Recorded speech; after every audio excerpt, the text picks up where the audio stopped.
If you want to change your life, change your outcomes, it starts with you changing your consistent morning routine. This is the most important thing that will help give you leverage in your business, to help you turn from just kind of making a little bit of money, kind of making a little bit of momentum, to having massive momentum. It saddens me so much to see so many people have had a dream for a decade plus and still haven't done anything with it. Need motivation? Watch Top 10 with Believe Nation. Top 10, I got a top 10. Got my motivation high for my top 10. Gotta learn from the wise women and men. All my life, like na na na na. For my top 10, top 10, na na na na. This one's for my top 10. Hey, it's Nina Carmichael. We made these videos because you're the most ambitious person in your circle, but you know you're capable of more. You just need that push by surround yourself with the best. So let's learn from one of the best, my husband Evan Carmichael, and his top 10 rules for success. Enjoy! Okay, let's kick it off with rule number 1. Change your morning routine. If you want to change your life, change your outcomes, it starts with you changing your consistent morning routine. You have to figure out what the best morning routine looks like for you. And that can come from trying on different people's hats and their schedules, but you have to have something.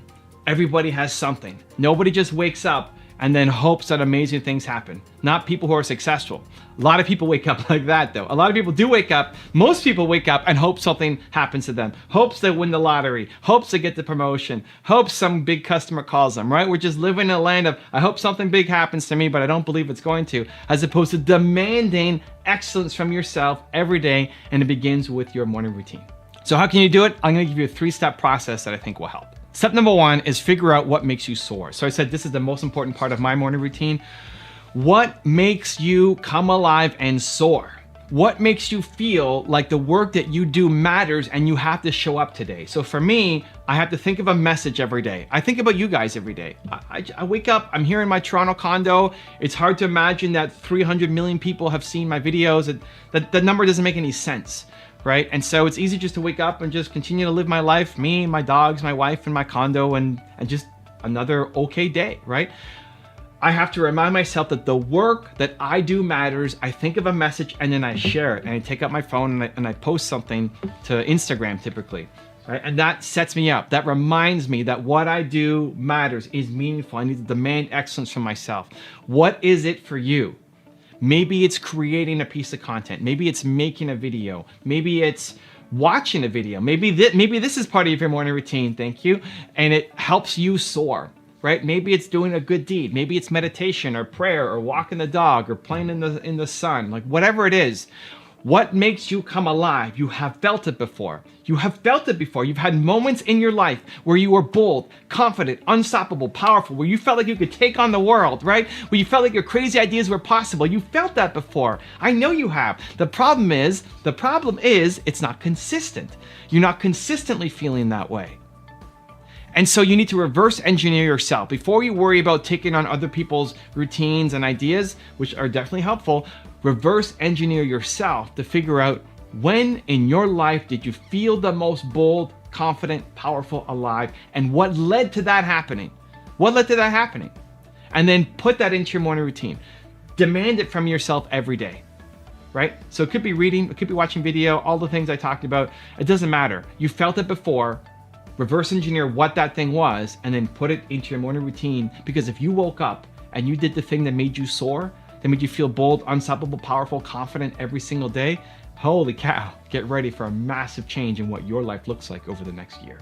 Step number 2 is ask the high performance coach question. So again, I'm going through all of this stuff with Brendan. I'm going through all this, and my favorite question was the one I read. If I was a high performance coach, this is what you should ask every day. I like this. If I was a high performance coach looking at my life from a high level, I would tell myself to remember that. Because it's so easy, why I love this is it's so easy to look at other people's lives and say what needs to be fixed, right?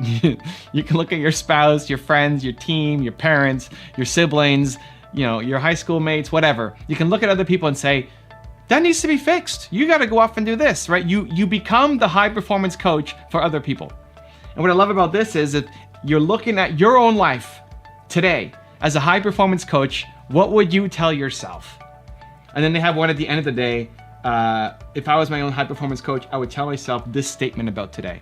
So of all the things on here, it's a great format. I like that the best. And so I would challenge you for the next 30 days to ask yourself that simple question. If you were a high performance coach looking at your life from a high level, you would tell yourself to remember that what?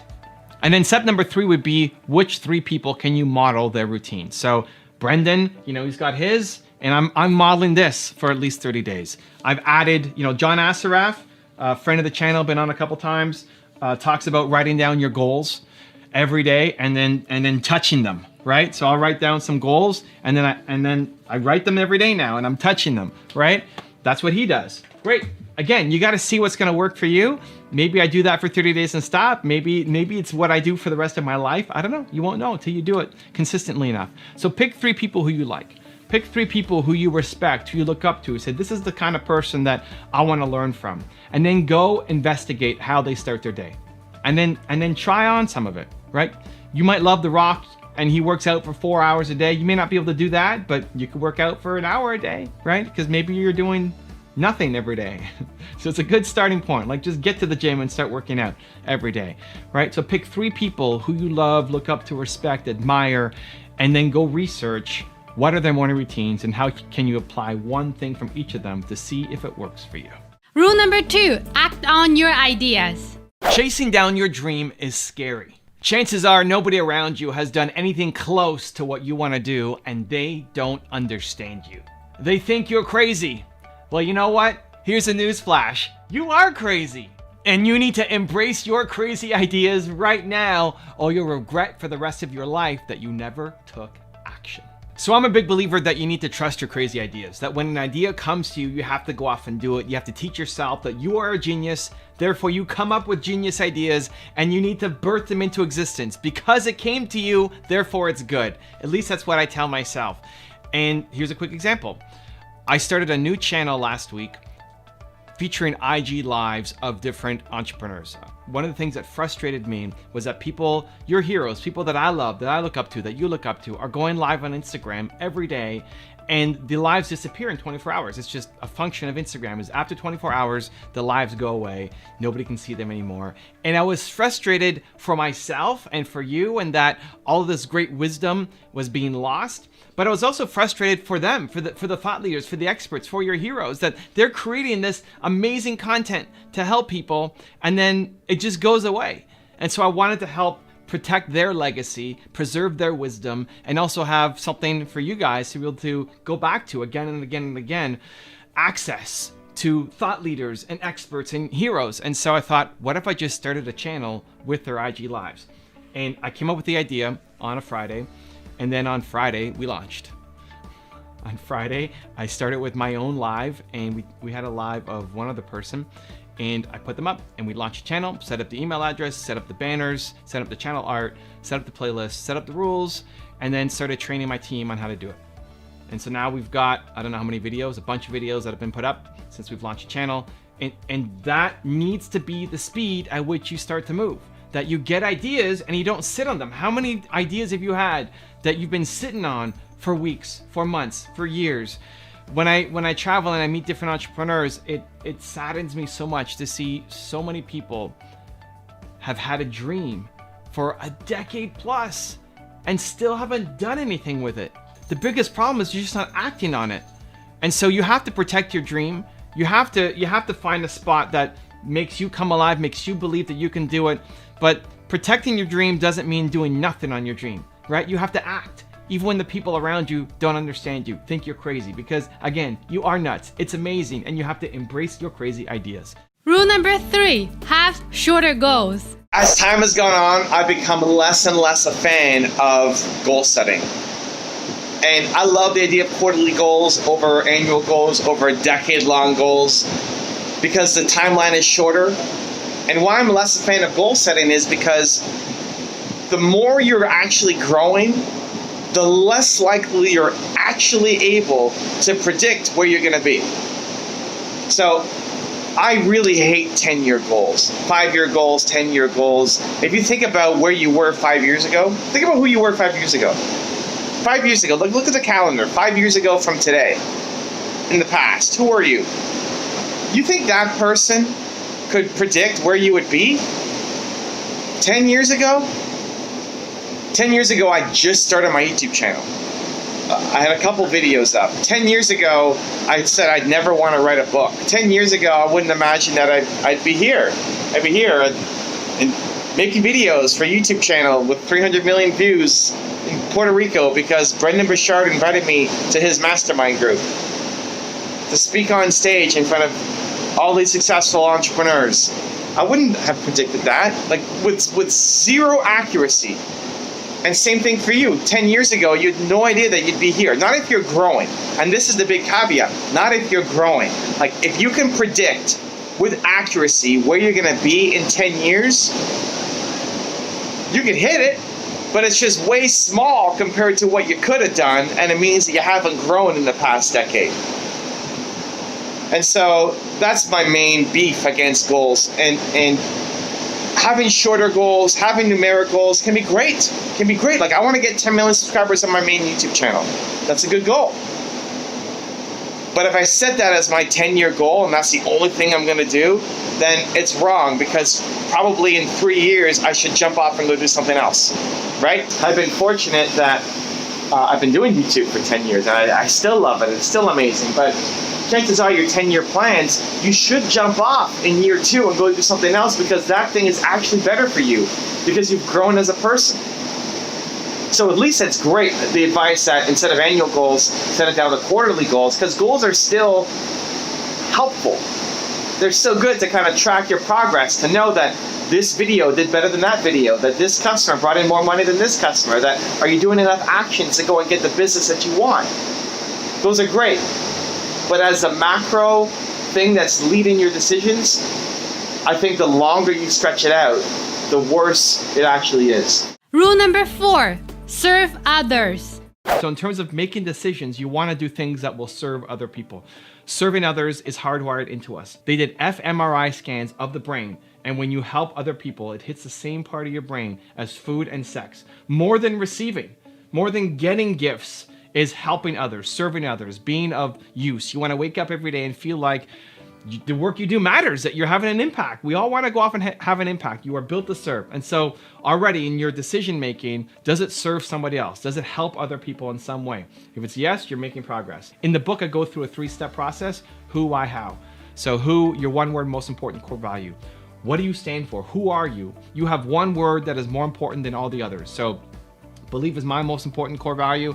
And so already the decisions that I make are through the lens of belief. This video is about belief. I hope it's my intention. I may not always execute on it as best as I can, but it's always my intention. And so if you understand what your one word is, then it allows you to make your decision-making process a lot cleaner, a lot simpler, a lot easier. Next is your why. Your purpose comes from your pain. Your why comes from your pain. The thing that you want to help and serve other people with, the problem that you want to solve, is the same problem that you went through. The people who you will love serving are the people who are currently struggling with the thing that you struggled with. Your purpose comes from your pain. And so whatever was the most painful moment in your life, the moment where you felt the lowest, the worst, the most worthless as a human being, your purpose for the rest of your life is to help other people who currently feel that way. So think about who you used to be, who you were 5 years ago, whenever you were struggling the most. There's lots of people who currently are like you used to be. You want to go serve them. And then the how becomes, how did you get through it? How did you get out of that problem? You may not even be fully out of the problem. Whatever you struggled and suffered with, you're not done. You're still growing, you're still learning, you're still improving. You're still climbing that staircase, of knowledge and growth. But every time you take a step up on the staircase, you can reach back and pull somebody else up. One more step, one more step. The more you learn and grow, the more you can pull people up with you. And so however you got out of the hole, even though you're not done, you're better than you used to be. There's lots of people who currently are who you used to be. And so however you got out becomes a recipe to teach other people as well. If you want to have more motivation and confidence, please check out the link in the description below. Find whatever the smallest first step is, and then the smallest next step is, and continue to build those steps. And when you look back, you'll have realized that you made some pretty significant progress. The people who win work the hardest because they love what they do. Try to find something else that you're deeply passionate about, that you absolutely love doing, absolutely love writing about, and be the best at that as well. Rule number 5, Define what makes you happy. Happiness comes from knowing who you are and then having the courage and confidence to step out onto that ledge. Step out onto the ledge, and go live it, and go be you. Because it's hard, because it's tough, because you're going to get judged, because we're constantly comparing our version of happiness to somebody else. I'm here in Puerto Rico. Brendan Burchard invited me down to speak to his mastermind group. These people pay $30,000 to $50,000 a year to be a part of it, and I'm honored to be a guest. And the thing that I see consistently from all the people who are here, right? Imagine if you're dropping 30 to 50K to be here, how much are you making so that you want to come down, right? Everybody's doing the thing that makes them come alive. And that's a secret of entrepreneurship, at least the ones who are successful. That your version of happiness is going to look different than somebody else's. You're a weird duck. That's awesome. Go live it. Brendan came on stage and started talking about his daily routine. Brendan doesn't do anything work-related typically until about 1 o'clock. He wakes up, he walks the beach, he meanders, he plays with his cat, he does all of these things that get him in the right mental framework, and his first call is 1 o'clock. So he said that I want you guys to try something. Tomorrow, go out and walk the beach, right? Go out and walk the beach. Try that first thing in the morning. He moved the start time. We're supposed to start at 9, he moved the start time to 10 o'clock because he wanted us to walk the beach just as an experiment to see. And I did it. I went out, I walked the beach, and it was good. But it's not the thing that brings me happiness, right? Living in a tropical paradise, it's not my thing. I like concrete.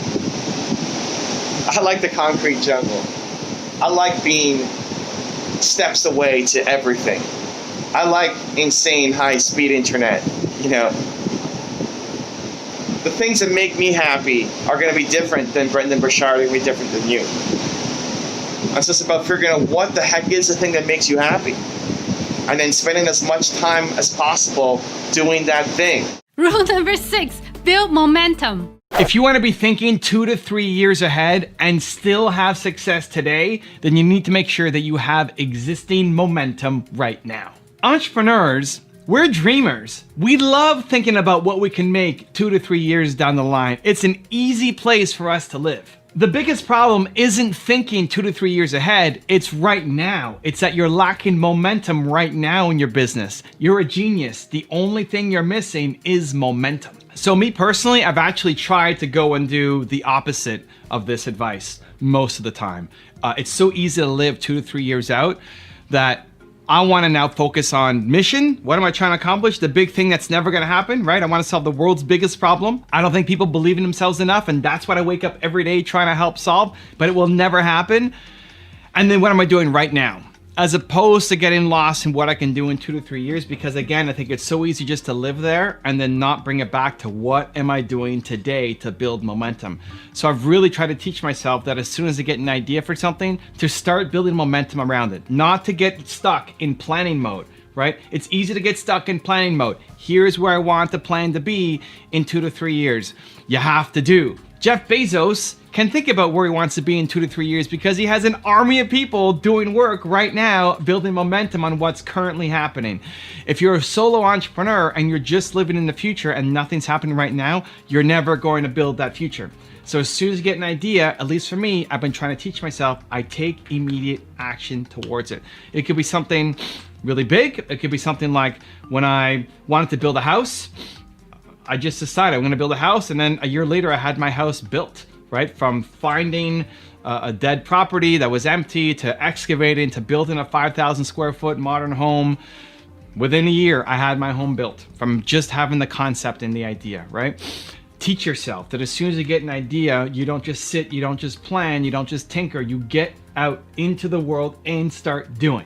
Rule number 7, alter your environment. I'm a big believer in altering your environment. I don't think that it has to be physical to start. So let me break down a couple ideas for you that I think will help. 1, your physical surroundings of where you are right now, what's on your wall, what you watch, the YouTube videos that you consume, hopefully my channel, the books you read, all of that starts the process of changing what gets into your mindset. More important than the physical environment is this. It's what you're putting into here. And so you can start that from your home. You can start that from wherever you are. And I gained massive new belief in myself from the videos, from my own channel, from consuming the content from guys like Dan and Brendan Burchard and Tony Robbins and all these people every day in my head. It pulls me up. It makes me think bigger. It makes me feel like there's something more and injects myself with the belief. And so you can do that right now, immediately.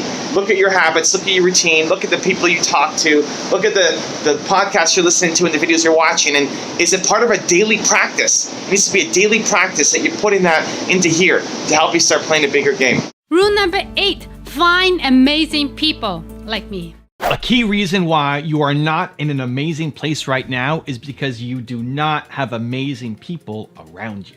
Think about it. How many of the people that you hang out with consistently make you feel amazing, force you to grow, and push you to be a better version of yourself? You can't do this alone. The people around you need to change so you can change. So I recently came back from a mastermind group in Puerto Rico with Brendan Burchard and a bunch of super successful people. And one of the things that I loved the most was how he works with his friends. And there's so many people who say, don't work with friends, don't work with family. But he's built this group of people who love working together. Some have joined his team. Some are business partners in different ventures where they're genuine friends, and they've been friends for, in some cases, over a decade. I love that model. I love working with people that I know, that I'm connected to. I love working with friends. I don't see it as business is one thing and personal is something else. Maybe that's just me. I would much rather work with somebody who I get along with than just have a business relationship. And that in particular made me think of my friend Mark Drager. And Mark's got a marketing company called Phantom Media. We had a podcast together called the Something Poop Podcast. If you want to go check it out. And I've known Mark for over a decade. And he sent me a message not too long ago saying that what I need in a marketing partner for my business isn't what he can provide yet. That he's still a little bit away, whether it's a year or 2 years or whatever it is, away from being able to help me with what I need, both from a experience point of view, a resource point of view, a team point of view, that he wasn't ready to help me, and that he felt like he was holding me back. That if I had somebody else, then I would grow faster. And it never sat right with me until I went to Brendan's event. And then what came back was realizing I want to grow with Mark. I want to grow with my friends. I don't want to just be at the top and then have a bunch of business associates around me and then my friends are like way down here, right? I want to build it together.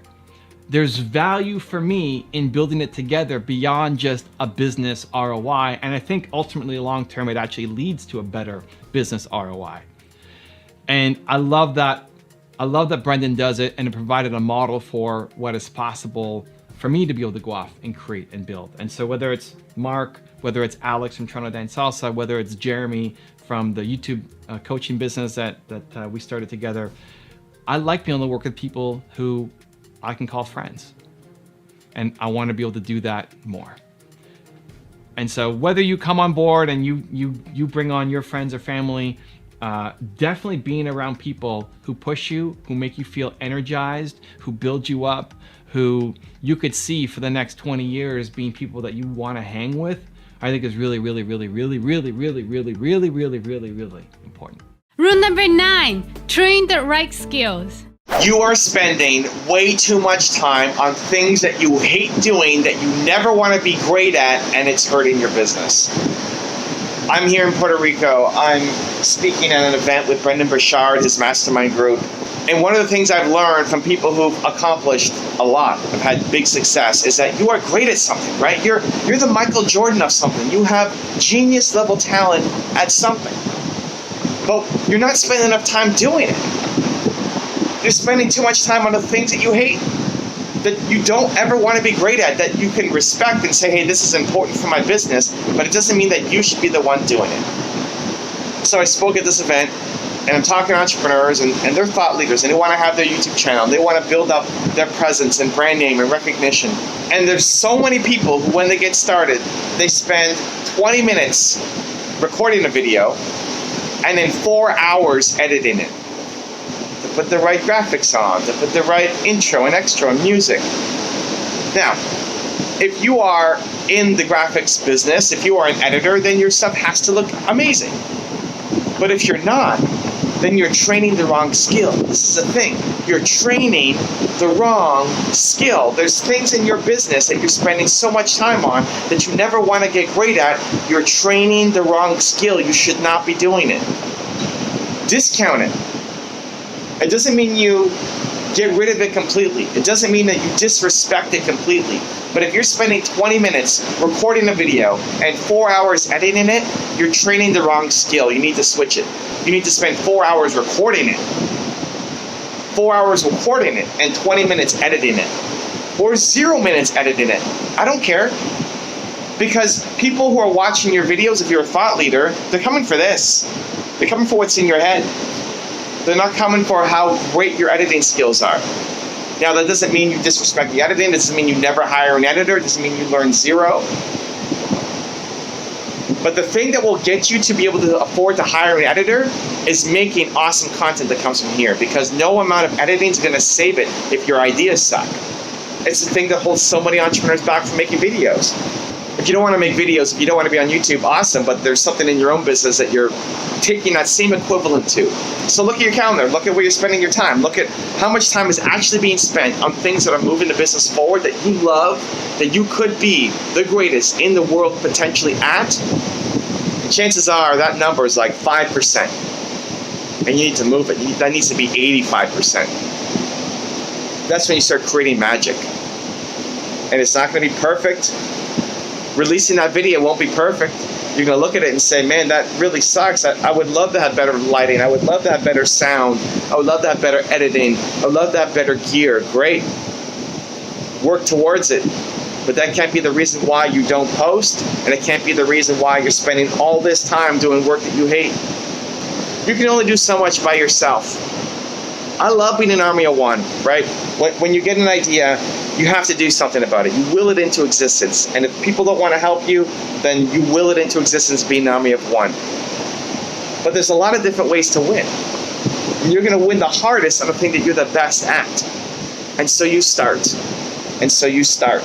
And so you start. But you can't do everything. Not very well. So you pick the thing. This is the most important thing that will help give you leverage in your business, to help you turn from just kind of making a little bit of money, kind of making a little bit of momentum, to having massive momentum, to making way more. Leverage. Figure out the thing that when you do is fantastic, and everything else almost doesn't matter. And rule number 10, the last one before our very special bonus clip, be proud of your effort. The greatest thing that you can do for yourself is be proud of your daily effort.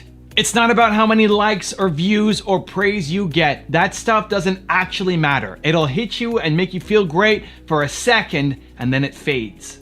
The only thing that matters is when you're all alone, looking at yourself back in the mirror. Are you proud of the person that you are looking at? And for too many people, it's no. And I want to change that in this video. So I recently came back from Brendan Burchard's mastermind in Puerto Rico with some super high level people. About 25 of us sat around a table and masterminded for 3 days. And a lot of people I've profiled here on this channel. And I normally hate these kinds of events that are open, that are loose, that require just networking and talking to people, right? If there's a structure or if you need help, I love it. And just spend the next hour and a half mingling and talking to people. I hate it. Even the thought of it right now is making me cringe. I hate it so much. But when I got there, Brendan challenged me to say, make sure you ask for help. Make sure you don't just give, but that you leave here asking for help. And so that's always been a challenge for me. Networking events plus asking for help. We're hitting like both things that I'm historically have sucked at and I struggle with. And so I decided I'm going to be proud of my effort today. I'm going to go off and do it. I'm not going to go home. I'm not going to go back to my hotel room, right? The hotel room was super close.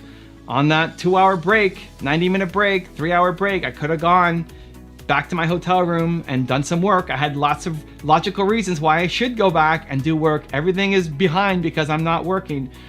But really it'd be an excuse because I'm afraid of staying there, because I'm afraid of not being in an structured environment, because I'm afraid of just talking to people, because I'm afraid to ask for help. And so I decided I'm gonna play full out. I'm gonna maximize this time I've got here. I'm taking this time off of work because I need to develop the relationships. I need to get the help that I need to get, and I'm gonna ask for it. I'm gonna be proud of my effort. Even if I fail, even if I suck, even if it doesn't work out, I'm gonna be proud of my effort. And it wasn't the most amazing result, right? It was awkward. I was standing around and trying to join people's conversations. It was super awkward and cringeworthy, but I was proud that I did it. I was proud that I tried. I can look at myself in the mirror and said, I did that. I tried my best. Pat on the back. I'm amazing. For other people who are there too, they're naturally extrovert. They don't understand what it is to be introvert, to be shy, to join in on conversations, to not ask for help, and how hard that can be. So for them, it was easy to just start conversations and introduce themselves. For me, it was really difficult. But self-worth, self-love, self-pride comes from doing difficult things that you don't think you're capable of. And so I was really proud of my effort for doing it. And if you did the same thing, it's something I still try to do every day, to be proud of my effort. In making this video, I want to be proud of my effort, that I tried my best to make the best possible video yet. You may not achieve it, it may not happen, but if every day you woke up and you try to do the thing to make yourself proud, right? The effort, you're gonna create amazing, amazing, amazing, amazing things. Where if you stay constrained by just what you know and what you're capable of and what you're good at, you never grow. You just stay inside your comfort zone forever and ultimately end up hating your life. Now I have a very special bonus clip that I think you're gonna enjoy. But before that, it's time for the question of the day. I want to know what's your single biggest takeaway from this video. And what are you gonna do this week to take action on it? So let me know in the comment below so we're gonna celebrate with you. Working on your weaknesses is great advice in basketball, but sucks for entrepreneurship because there's no such thing as a complete player in entrepreneurship. There's too many things to learn. This is the difference between the finite game and the infinite game. If you're familiar with Simon Sinek's work, the finite game is when you're playing a game where there are certain rules. Basketball has certain rules, right? Basketball, Kobe's on the floor for a certain amount of time in every game. You can't just have somebody come in and come out. If you bring somebody in, Kobe's got to come out. You can only have 5 players on your team at a time. There's a certain number of minutes in a quarter, right? There's rules. For entrepreneurship, for life, there aren't as many rules. You get to play forever. In entrepreneurship, if you are the world's greatest jump shot shooter, right? Take that equivalent. You're a billionaire. You don't have to go learn the other things. And it's in your best interest not to. For you to be great at one thing, but then also go learn websites, and also go learn coding, and also go learn copywriting, and also go learn speaking, and also go learn video editing, and also go... There's too many things. And you'll at best become average at all those things. So you're a complete average person. Entrepreneurship is the opposite. What you want to do is find a thing that you could be the Kobe Bryant of. You are the best in the world at something. You're the best in the world at something. Something in demand, something in need, something where you can help people. And then go all in on that. So it's got to be that combination of what you love doing with what there is demand for.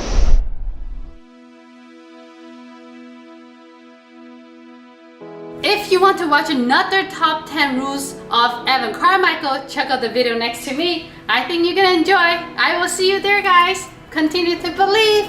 Bye. When you understand what your single most important core value is, everything else becomes so much easier.